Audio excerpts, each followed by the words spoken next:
Hey everyone. I think since we have three topics today, maybe we can get started. Manali, you want to go ahead and share your screen? Yeah.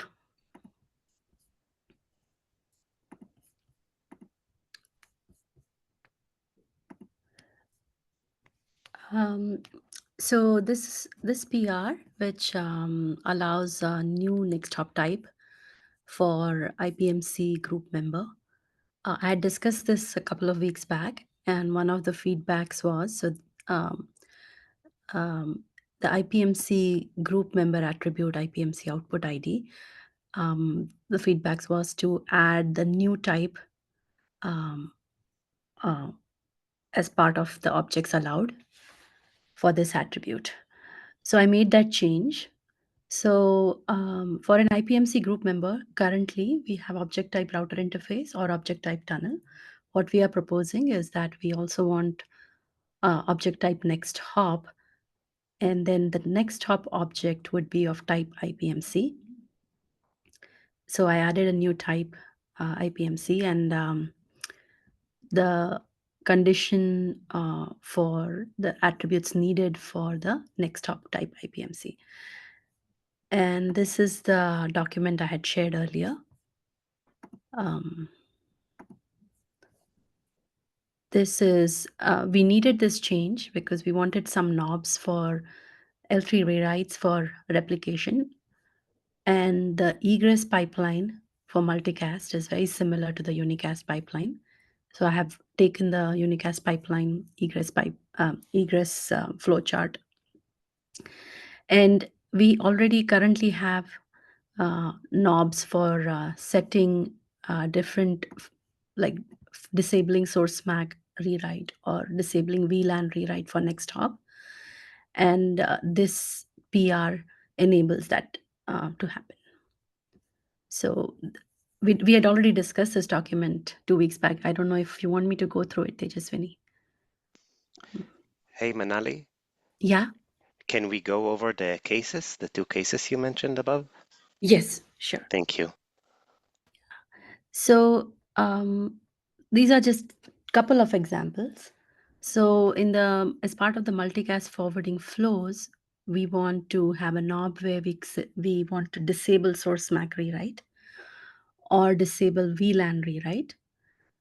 If a packet ingress multicast packet has a VLAN tag and it needs to be replicated to few next hops, we would allow VLAN rewrite disable by setting those flags, and then the ingress packet would get replicated with that VLAN tag intact.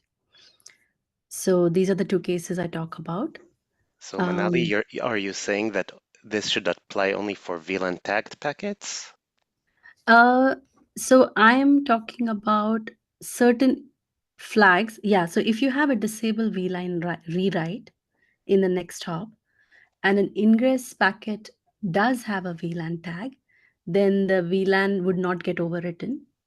If it does not have a VLAN tag, then it would get replicated without the VLAN tag. So it would hold true for both the cases.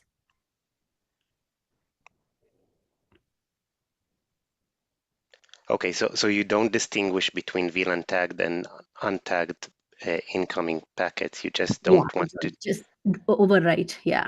Just don't want to rewrite the VLAN tag when we do the replicate. Could you maybe clarify that in the document? Because in the document now it says for a VLAN tagged packet, but you're saying if it's untagged, we also don't want to add a tag. Sure, I can update that. So the next hop flags are actually already present for unicast flows. So uh, it's exactly the same. When we say disable VLAN rewrite, we are saying that we do not want to change the VLAN or add VLAN. We retain the behavior of the ingress packet. When we say disable source MAC rewrite, we are not rewriting the source MAC. It retains the source MAC of the ingress packet. So it's the same same behavior, but I will add the comment. I will update the document. If you want to go back to the PR, the change is just adding one more object type.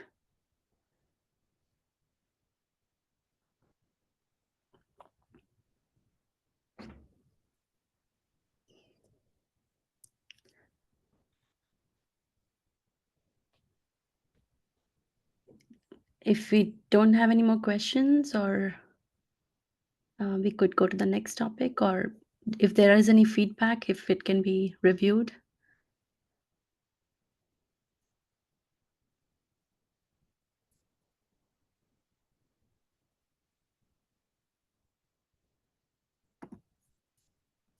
Anyone has any other questions or on this?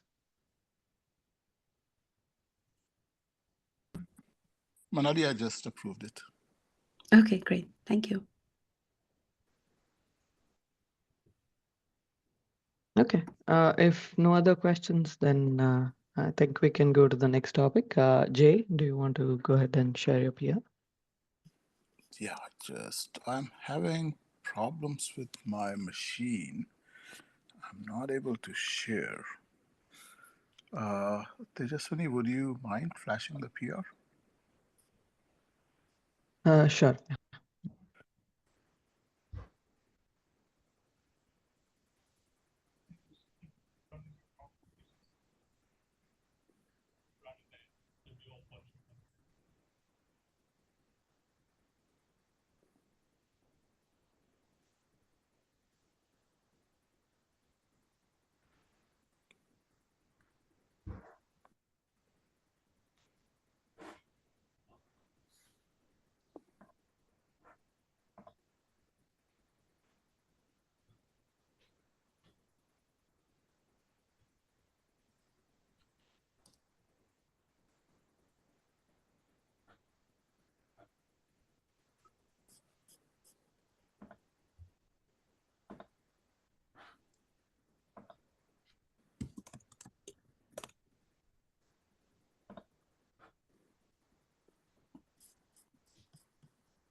I can Are you try. able to see it? Yeah, you're able to. Yeah, okay. I'm still seeing the IPMC.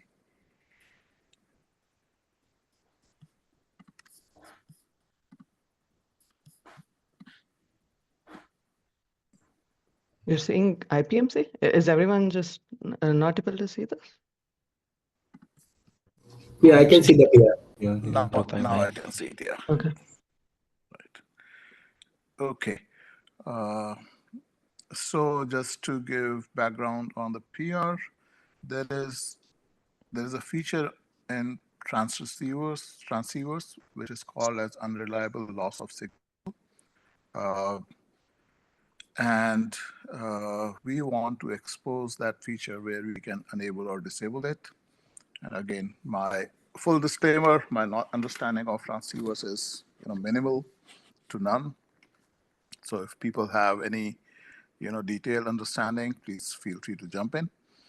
The way I understood the loss of signal feature in transceivers is that either you can explicitly enable it or disable it, or there is a concept called as auto, where transceiver will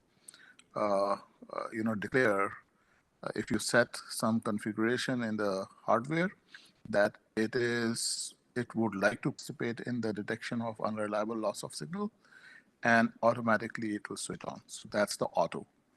And I believe the same concept is being tried to expose in Sonic, as far as I understand. Hey, Jay, sorry to interrupt. When you say transceiver, is it the optical module referring to or the PHY? I'm not aware of this unreliable loss of signal in the context of transceiver or the optical module. Which one you are referring to as a transceiver? I saw the documentation which just says transceiver, and as I said that beyond that, my knowledge is very limited on this.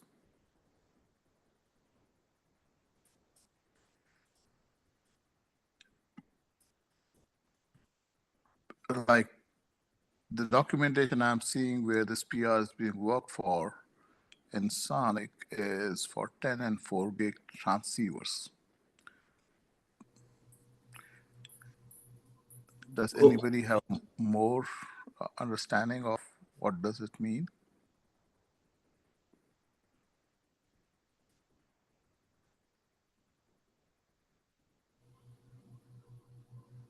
So with this attribute, like what is supposed to be done? Like when you set auto, enable, and disable, what is supposed to be set? Like So there is a feature at a port level, and it's, again, my understanding is mainly triggers the behavior of the transceiver. So in this case, when you set it off, then unreliable loss of signal detection, right, the way it detects and takes certain action, is not, it basically brings the port in a down state.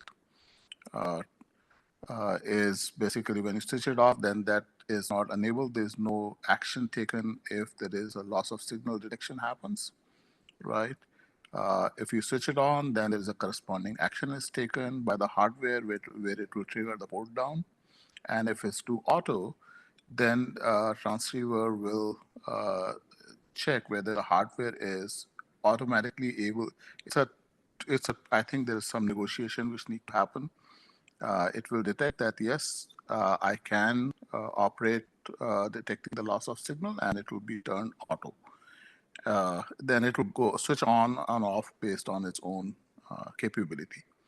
And the reason where it's being used, explicit signal for off or on, I believe is for warm boot. That's where this feature is being used by Sonic.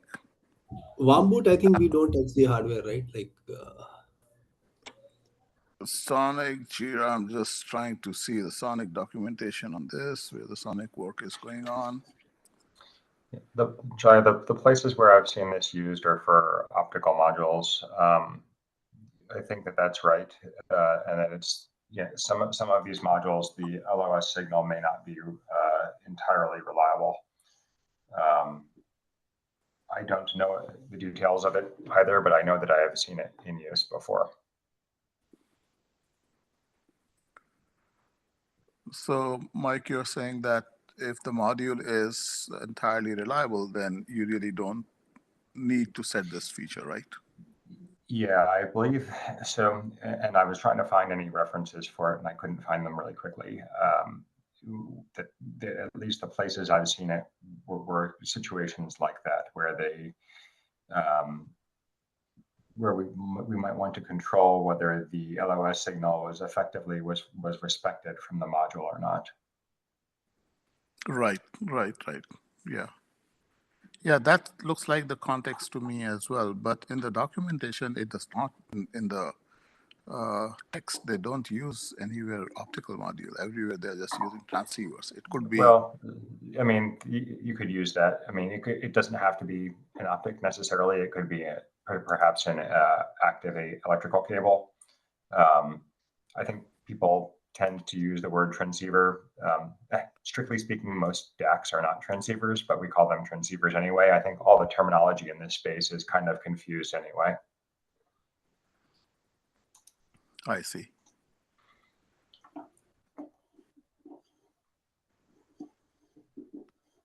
Thanks, Mike, for making it even less clear.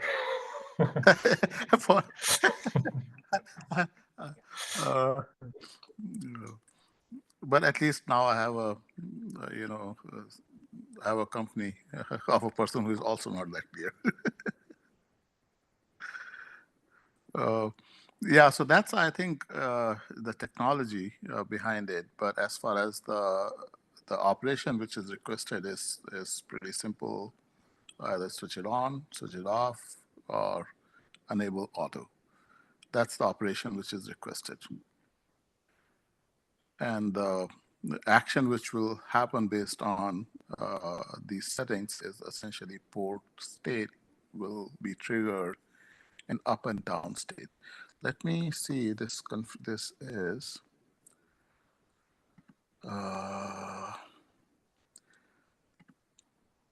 Let me see if I can find some more information on this.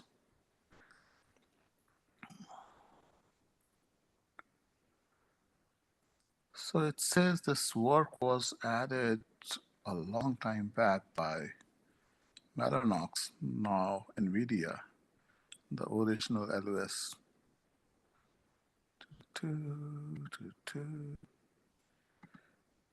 Okay.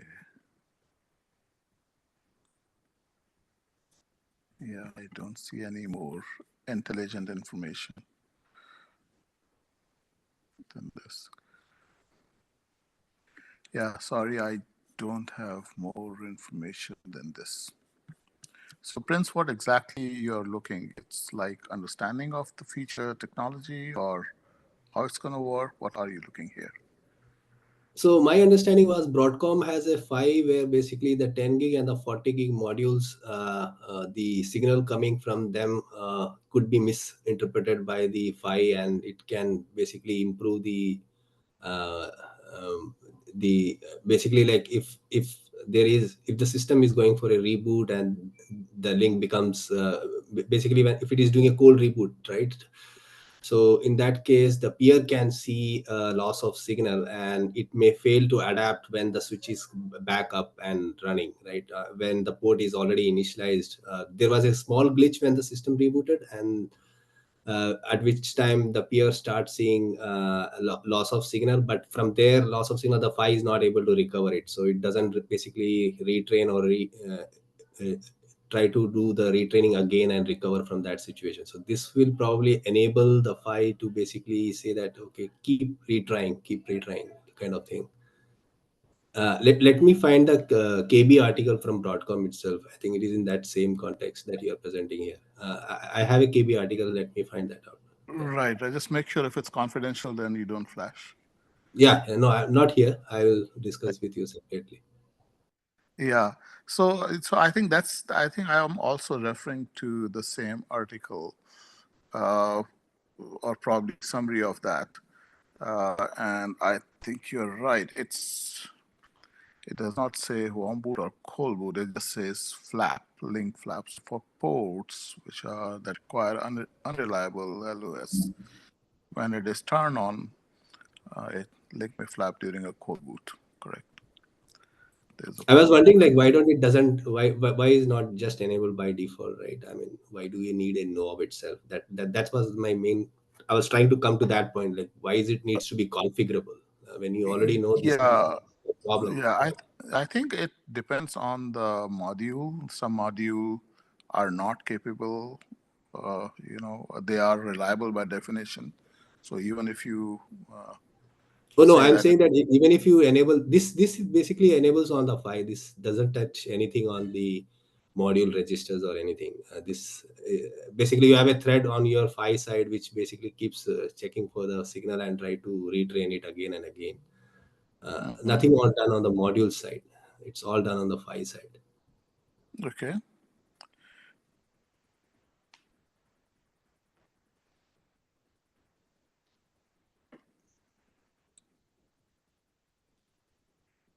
So do you think that we need it or not? I think at least from my conversation, this configuration is applicable to, help prevent the peer link flap where the training is not happening. Right. So I was saying, yeah, I mean, we can check that KB article once again and get back on this, add more detailed information, right? So then we can proceed further. Yeah, let me know because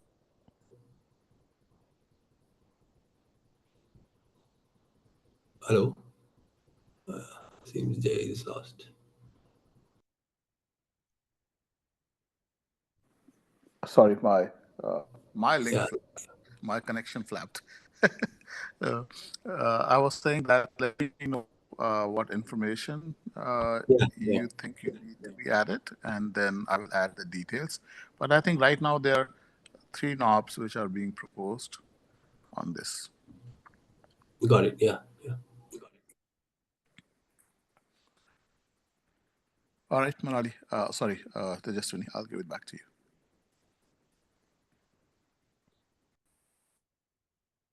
Okay, then I think we can probably move on to the next PR if no one has any other questions.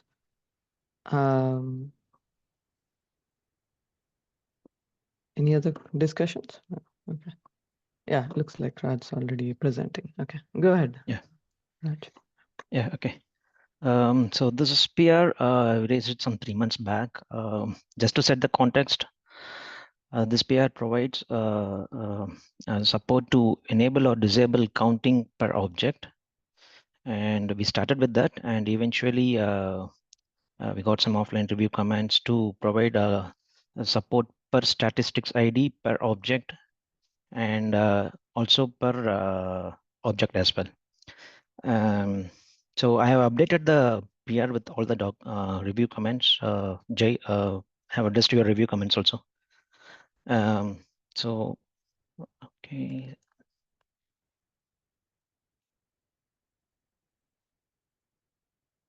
Okay, so now with latest changes for each object, we'll be having 2 attributes introduced. The first attribute that will control per object, that gives some kind of a control, count all packet enums or count all byte enums or both. And we have one more attribute that is mapping the list of statistics that it wants to count. Okay. So I have an option for both. Since this feature is kind of generic, I had to touch all the files, and Kamal gave a comment.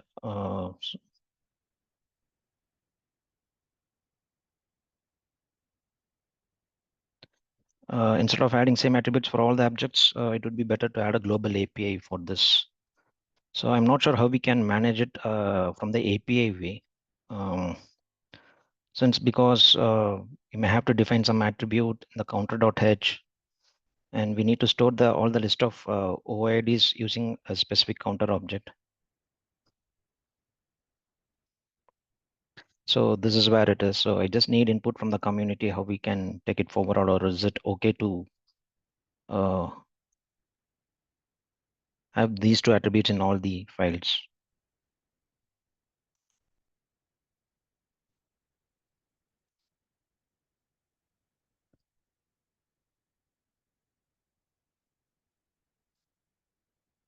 So right now I see in all these files we have inbuilt counters by default. There is some object created. So there are some default statistics defined in all these files. And we may have to introduce some kind of fine-grained control if we need it per object, or control per statistics ID in each object.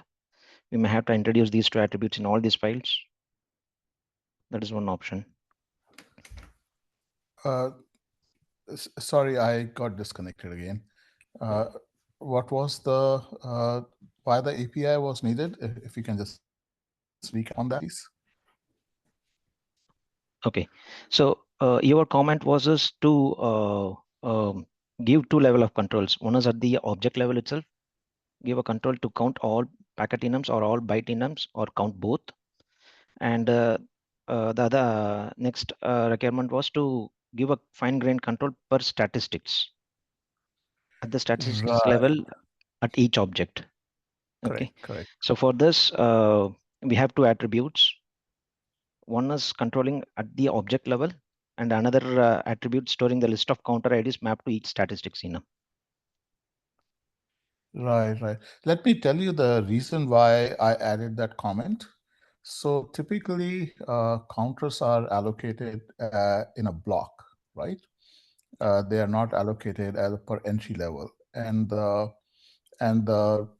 at a block level, we define that what is the packet and what is the byte. Okay, we say so many bits in the entry for packet, so many bits in the entry is for the byte.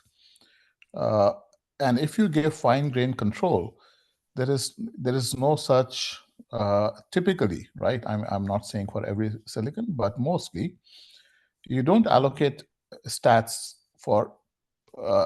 Typically, you don't enter each stats entry for a given object or a given attribute. That's very inefficient. So that's why I was requesting a global control where, let's say, we want to do the, any object or bunch of objects together. Then the global control will say that this is the counter pool which we want, and this is the characterization of packet and byte. So that was the reason to get a coarse control than a fine control. Yeah. Does that make sense? Yeah, I understood and I agree to those points. And the PR is updated with those changes now, whatever you have just mentioned, right? How we can achieve it. Okay, how do you achieve that?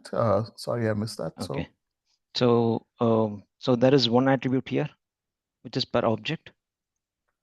Okay, where we can configure the stats mode, which takes by default counts packet and byte, or the other values can be count packet only or count byte only. Okay, got Okay, it. so this is giving a control per object, this attribute. And there is one other attribute. This is an existing from the previous discussions, where it is storing the list of statistics IDs mapped to a counter object. Got it. Okay, so now we can have two options. If user is want to control only at the object level, he can use this attribute. Or if he wants to control per statistics ID, he can use this object. And if some vendor supports both the options, okay, if both are options, so then we can assume that the mode configured at the object level takes precedence over the list of counter IDs configured in the in this attribute. Say, for example, a user wants to count 3 packet enums and 3 byte enums, and the count mode says both packet and byte. All 3 packet and 3 byte can be counted. And if this mode changes to byte, we want to implicitly assume that only the byte enum should be counted from this list and not the packet enum. Okay. Okay. So in this way, we will be able to achieve both actually. Got it. So now we have given a coarse control which is at an object level. And how do you specify the counters? That counter list is still there or not there? The Counter specific list counters? is, yeah, it's still there. So mode will say, let's say, packet only, and which counters it will be effective to? So that you need to populate it, whichever he wants to configure it.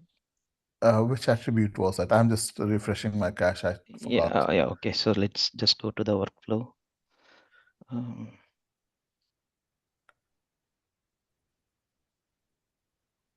Okay. Let's just take create. Okay. So here, okay. So you will say count mode is packet byte, right? This is the one which you introduced. New one. Yes. Okay. Yeah. All So right. this we are creating the capability at the object level. What is the mode it is supporting it? So by Right. default, it is packet and byte. If user is configuring some other mode, we are just overriding with that mode. And here we are checking if there is any selective counter list capabilities supported. Okay, if it is supported, and if user stats ID list is empty, assume that if user is not configuring any stat ID enums. So by default, we will go and take all the supported stat ID enums, and we will populate in this array. Got it. Okay. No, Okay. thanks. That makes sense. Yeah. So what's the Kamil's input on this? Why he was asking? So Kamal's input is, so since this, we have similar requirement for most of the files, right?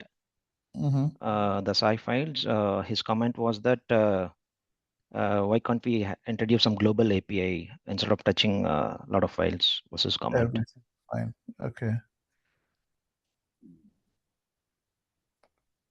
I mean, that's a fair point. I don't know how to achieve that, but so packet byte mode, see, even if you do. So one way if you have to do it in the global API way is that you may have to define an attribute in the sci-counter.h to store all the list of OIDs. The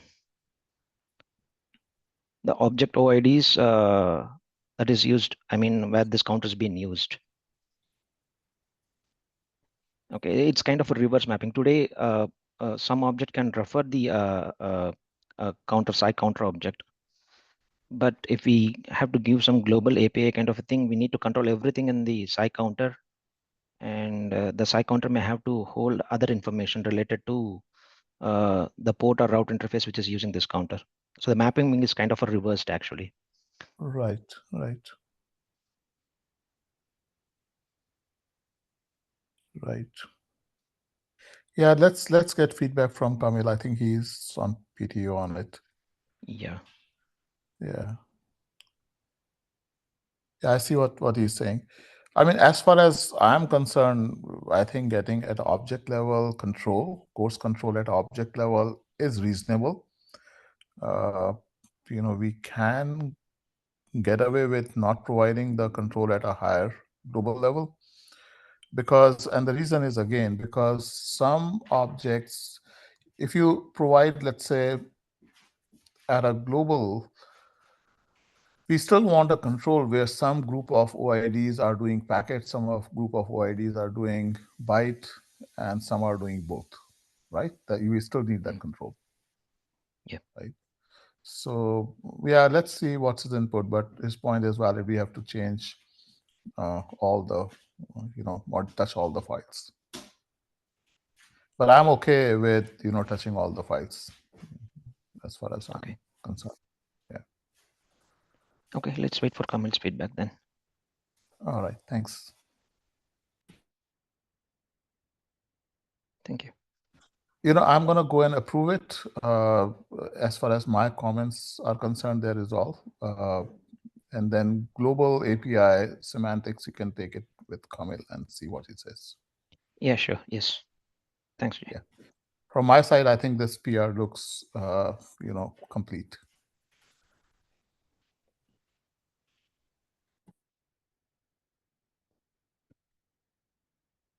Okay, thank you.